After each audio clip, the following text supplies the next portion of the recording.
आज की वीडियो में हम देखेंगे ये छोटे छोटे वर्ड्स को किस तरीके से सेंटेंसेस में यूज़ करना है। तो आज हमने रन वर्ड को यूज़ किया है कई डिफरेंट तरीके से। तो देखते हैं, पहला वर्ड है हमारा रन आफ्टर।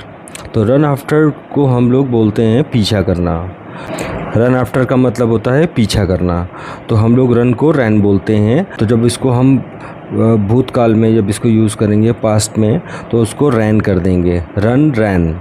तो he ran after the money, he ran after the money हो जाएगा कि वो पैसों के पीछे भागा, he ran after the money. अब दूसरा वर्ड इसी तरीके से है रन इनटू। तो रन इनटू का मतलब होता है कर्जदार होना या टक्कर लगाना। इसका हम बाद में यूज़ करके आपको बताएंगे टक्कर लगाने का। कर्जदार होना हम यहाँ पे लेते हैं, रन इनटू मीन्स कर्जदार होना। तो one should never run into death. तो इसका मतलब होता है कि ये जो रन इनटू का कर्जदार होना है, हमने इसको कर्जदार के सेंस में यहाँ पर यूज़ किया है। अब उसी तरीके से बहुत ही ज़्यादा बोलचाल में हम लोग यूज़ करते हैं कि जब हमारे पास कोई चीज़ समाप्त हो जाती है, ख़त्म हो जाती है। जैसे हमारे पास पेट्रोल समाप्त हो गया है, तो यहाँ पर रन आउट वर्ड हम लोग यूज़ करते हैं। तो हमारे पास पेट्रोल समाप्त हो गया है या ख़त्म हो गया है, इसको हम लोग कैसे बना सकते हैं, we have run out of petrol.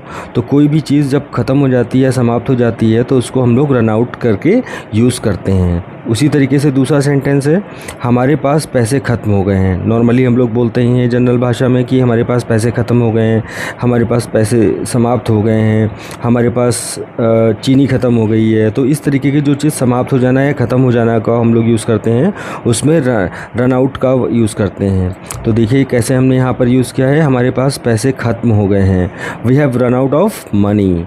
आशा के पास पैसे समाप्त हो गए हैं, आशा है रन आउट ऑफ मनी। उसी तरीके से देखिए गाय के पास घास ख़त्म हो गई है, मतलब गाय के पास घास नहीं रही, समाप्त हो गई है। तो हम लोग उसको कैसे यूज़ कर सकते हैं, the cow has run out of grass. तो उसी तरीके से जब कोई चीज़ ख़त्म या समाप्त हो जाती है तो हमने यहाँ देखा कितना अच्छा यूज़ कर सकते हैं। रन आउट को हम लोग यहाँ ऐसे इस तरीके से यूज़ कर सकते हैं। यहाँ ध्यान देने वाली बात यह है कि आई, वी, यू, दे और प्लूरल नंबर के साथ में, मतलब बहुवचन के साथ में हम लोग हैव या हैव नॉट का यूज़ करते हैं। उसी तरीके से हमारे पास वी हैव, वी के साथ में हैव यूज़ हो सकता है, वी के साथ में हैव यूज़ होता है। आशा सिंगुलर नंबर है तो इसके साथ हैव ना यूज़ करके हैज़ यूज़ किया है। काऊ सिंगुलर है तो हमने यहाँ पर हैज़ यूज़ किया है। उसी तरीके से ही, शी, इट और सिंगुलर नंबर मतलब एक वचन के साथ में हम लोग हैज़ या हैज़ नॉट का यूज़ करते हैं, जैसे यहाँ पर आशा और गाय के साथ में यूज़ किया गया है। तो इसी तरीके से आप लोगों को सेंटेंसेस बनाने हैं। प्रैक्टिस सेंटेंसेस मैं कुछ दे रहा हूँ, आप इसको घर पे प्रैक्टिस करके देख सकते हैं। इसी तरीके से प्रैक्टिस सेंटेंसेस हैं, आपको घर पे प्रैक्टिस करके देखना है। जैसे कैसे बनाना है इसको, मेरे पास समय समाप्त हो गया है। नॉर्मली हम लोग बोलचाल भाषा में बोलते हैं मेरे पास समय समाप्त हो गया है, समय ख़त्म हो गया है। तो रन आउट ऑफ का यूज़ यहाँ पर करना है। आपके पास समय समाप्त हो गया है, नॉर्मली हम लोग बोलते हैं कि आपके पास समय समाप्त हो गया है, मेरे पास समय समाप्त हो गया, वैसे इसको बनाना है रन आउट का यूज़ करके।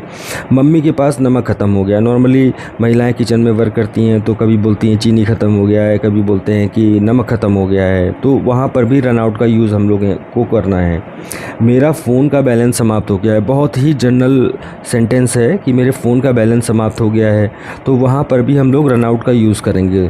तो आप सभी लोगों को ये कुछ सेंटेंसेस बनाने हैं और अगर कोई प्रॉब्लम आएगी तो कमेंट में आप मुझसे पूछ लीजिएगा।